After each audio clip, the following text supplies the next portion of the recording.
Le Crash est une structure originale dans le monde des ONG, c'est un think tank interne, c'est une structure de réflexion critique dédiée à Médecins sans frontières. Alors autant les études humanitaires se sont beaucoup développées ces dernières années, autant le Crash maintient sa spécificité d'être finalement en situation de réfléchir sur les actions même d'une organisation humanitaire. Et cette réflexion, elle s'organise autour de 5 axes.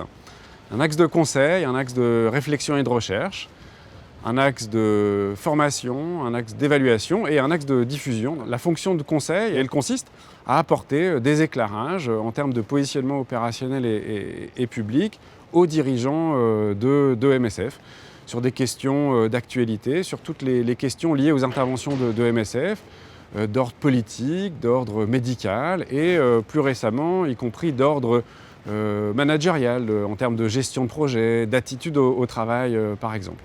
Ce travail de conseil nous amène à travailler sur le système au Yémen, ça a été le cas ces derniers temps, ou sur la Syrie, ou encore une fois, pour parler d'un sujet contemporain, de l'épidémie d'Ebola au Nord Kivu, en République démocratique du Congo.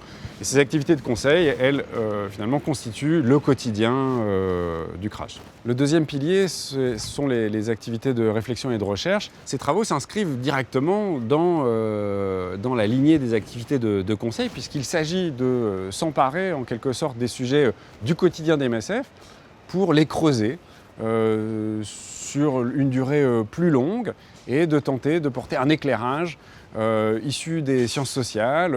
Ces travaux de recherche ont porté, par exemple, ces dernières années sur la gestion du risque au sein de notre organisation ou sur l'expérience de Médecins sans frontières au moment du génocide rwandais en 1994. Nous travaillons également à un projet de recherche anthropologique ayant pour lieu l'hôpital chirurgical d'Amman, où nous étudions en situation les relations de l'institution médicale avec les patients.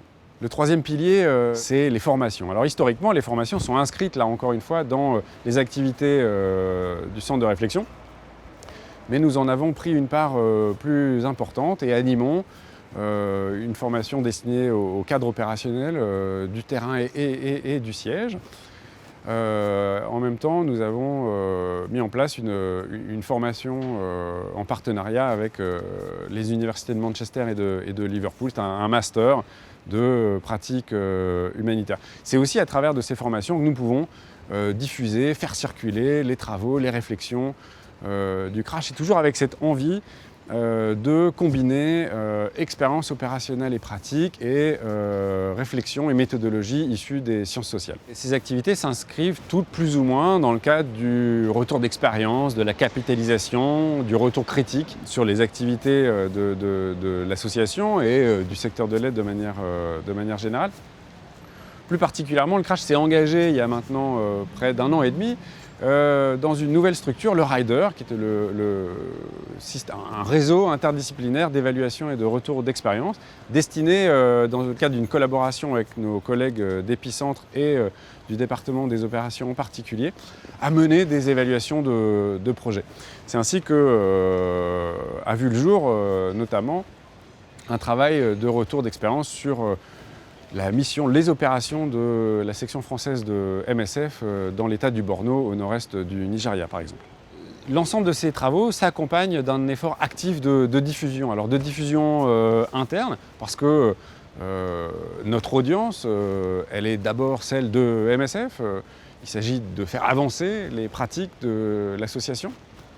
Mais l'idée, elle est évidemment de partager ces conclusions, ces travaux, ces réflexions avec les collègues du secteur humanitaire, du système de l'aide, dans la mesure où on voit bien que les questions qu'on travaille, qu'on traite, elles ne sont pas l'apanage de MSF et que d'autres, bien d'autres, se posent les mêmes questions et qu'il y a un intérêt évident à échanger avec les collègues, à la fois, encore une fois, des ONG, des agences des Nations Unies, mais aussi des universitaires qui travaillent sur ces questions, ou des journalistes, ou simplement d'un grand public averti qui s'intéresse à ces questions.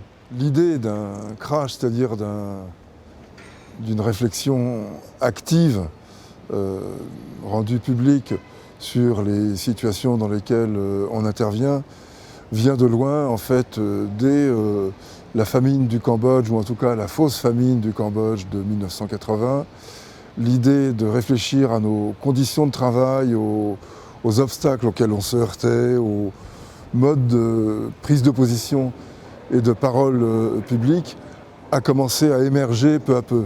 Elle s'est traduite dans un premier temps avec Liberté sans frontières, qui était un petit organisme qui a mis en circulation des idées controversées et discutables, certes, mais qui avaient le mérite de soulever des questions que on n'avait pas tellement envie de voir sur les échecs du développement, sur la question des mouvements de libération et des libertés civiles, etc. Tout cela a peu à peu mûri. Liberté sans frontières a été dissoute à la fin des années 80.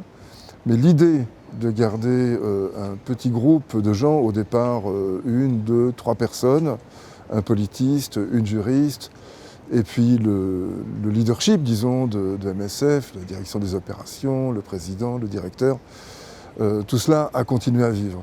Et MSF ayant développé cette culture du débat, d'une certaine réflexivité, parfois douloureuse, parfois difficile à entendre, ce goût du débat a été entretenu, maintenu dans différentes parties de MSF, que ce soit le conseil d'administration, les OP, les assemblées, mais quel que soit le lieu, c'était l'occasion de poser des problèmes, et pas seulement des problèmes qui nous mettent en valeur, mais aussi des problèmes qui nous mettent d'une certaine manière en difficulté. Et je pense que c'est cela qui fait la substance de ce qui est aujourd'hui le crash, mais de ce que l'on peut qualifier plus généralement de culture et de désir de débat au sein de MSF.